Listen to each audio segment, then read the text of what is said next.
Spring is in the air, and Shoana is back to freshen things up with her expert laundry quiz. That's right. She's putting me to the test. So let's jump right into it. Shones, talk to me.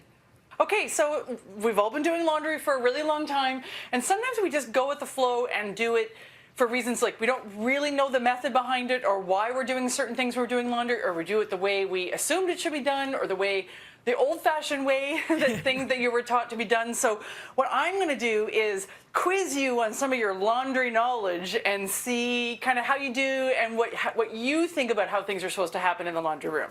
I think that's fair. Yeah, go for it. What's your first question for me? Okay, first one is, if you've got laundry that doesn't go in the dryer, is it better to lay it flat to dry or to hang it to dry? I would flat dry it, especially if it's something like a sweater, because I find if you hang it up right away, it's going to lose its shape. Tracy, well done. That is totally correct. But I'll give you one step further on that. It depends on the fabric. So the hanging racks, you know, those laundry hanging racks, they're really useful for kind of doubling down on the amount of laundry that you can take care of. So if you have something rigid, like a pair of jeans, maybe some pajamas or things that don't need to keep super structure, you can hang those to dry. But sweaters, you're totally right. Sweaters need to keep their structure. Their fibers are really soft and can lose their shape. So you want to lay sweaters out nice and flat, nothing overlapping, and leave them to dry. And if it's a very delicate knit, something like a cashmere, you want to put a towel underneath them because it'll help absorb some of that water. For about half the dry time, then take away the towel and just let it dry on the counter and finish up. Oh, that is a good tip there with the cashmere. Okay, I'm going to keep that in mind. What's our next quiz question? Great. Okay, so your athletic wear. Is it better to use a dryer sheet or fabric softener when you're washing them? I use neither. I learned ages ago that the fabric softener, the dryer sheets, they all do something to my workout wear that eventually makes them stink. Like, you can't get the stink out of the material anymore, so I stopped using them years ago. And I use fitness gear for many, many, many years. I spent a lot of money on it. I'm not throwing any of that stuff out, so it needs to not stink like 5 years down the road. Tracy, you're on fire. You're 2 for 2, my friend. Yes, that's right. For all your athletic gear, you do not want to use either fabric softener or a dryer sheet. For all those yoga pants or anything that's moisture wicking, performance wear. What those products do is they, over time, leave a very subtle coating on the fabric, on the fibers of the material. And with that coating, the athletic wear can't perform the way it's supposed to. It won't wick away any of the moisture when you're working up that sweat at your morning workout routine. That also, by the way, is the same thing for your towels, like your bath towels. If you notice over time that it's just moving the water across your arm, it's not actually absorbing the water, I bet it's because you're using fabric softener or dryer sheets and it's got that coating on the outside of them. So those are a no for both of those. Tracy, well done. I'm so excited. And it's a real shame, too, because I love those dryer sheets and I love fabric softener. I love the smell. But yeah, I can't. It was ruining my clothes. Okay, what's next? Yeah, totally. Yeah, and I'm going to give you a tip for the smell in a little bit because I know that's a big thing for a lot of people. So the next, when you're sorting your laundry, is it better to sort your laundry by color or by fabric? I do by color. You're right. The most important absolutely thing to think about is sorting by color. But also, it's important, secondly, if you only have a short amount of time, you definitely have to sort by color. But if you can sort by fabric, that's also a good thing to do. And there's a couple of reasons why. And most importantly is, let's say you've got a pair of jeans and they've got a zipper. Yes, you're supposed to do your zippers and your buttons up, but you know, we can't be good at absolutely everything. But if a zipper rubs against something that's silky, like these pajamas, in the wash, over time, that's when you get that fuzziness and that fraying of delicate fabric. So whether it's pajamas or even a bra, a nice smooth bra that needs a front, if that gets caught on there, it'll pull a string and then you lose that smooth texture you're looking for out of that.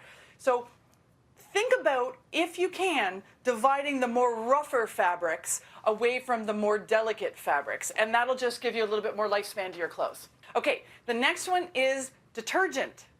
How much detergent do you use in your washing machine? 1 cup, half a cup, or a tablespoon? I think it might be about half a cup. I'm literally just filling, you know, those high efficiency washing machines, they don't take a lot of detergent anymore. So I fill up the little container, and it might be half a cup, it might be a quarter, I'm not sure. Okay, your method, you're on track there, but you're wrong. This is probably the biggest mistake that people make in laundry. We think it needs a lot of soap. There are machines now that, for example, the Whirlpool one that I have, they have features like this one does the load and go. And you can add your detergent and or your fabric softener in it, and it will dispense the right amount that you need for your wash. But if you're doing it manually on your own, know what detergent you're using. So these HE detergents on the bottles always say it's 2 times concentrated, or it's 3 times concentrated, or whatever the brand that you like to use is. If it is a 2 times concentrated, all you're using is 1 tablespoon of detergent. That's it. Yes, if it's 3 times concentrated, you're using 2 teaspoons of detergent. And this is for a whole load, Tracy, a whole load. And if it's more than that, it could even be less. So you want to really understand what detergent is going into your washing machine. And the reason why is, 1, you don't want to waste any product. I mean, look how much more loads you can do if you go from a cup down to a tablespoon. But not only that, it makes your machine run better. It makes your machine last longer, perform the way it's supposed to perform, clean your clothes properly. These HE front load machines don't use much water at all. They don't fill up, so they don't need that much soap for it. And it also doesn't leave like soap residue on your clothes. Your clothes are actually going to be cleaner using less. So that is such an important thing to keep in mind. That was a good sell job. I'm just stuck on the I could be buying less detergent point. Like, I never thought that I could get away with using so little soap. Okay, your last question for me? Okay. So if you said you like to have the smell, the really fresh smell. Everybody likes that. So if you want to make your own linen spray, you want to make your sheets smell good, your towels smell good, your workout gear smell good, whatever you want. It's easy to make your own. I've got a bunch of ingredients here, and what do you think you would use? So I have vinegar, I have distilled water, I have vodka, not for me, for this. I have essential oils, baking soda, and lemon. Which 3 ingredients do you think you need to make your own linen spray? I feel like the alcohol should be in there because I've heard about alcohol and cleaning, which is such a waste of my vodka, but whatever. Sure, we want clean jeans, all right. Lemon and vinegar. You're doing, nice try though, I get it. You're doing distilled water. Yes, you're doing the vodka, and you're doing the essential oil of your choice. What you're going to do is put the water, the vodka, and the essential oils into a spray bottle. This one's just a dollar store spray bottle, but if you can get your hands on a little glass one, that's even better, because it'll just last a little bit longer in a dark glass one.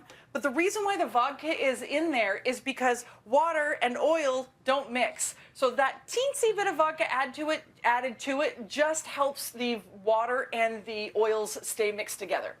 That's why it's there. These are great tips. Listen, it's always a party when Shoana does the laundry, guys. She makes everything a party. That was so good, and I learned a lot. Thank you. Great tips as always.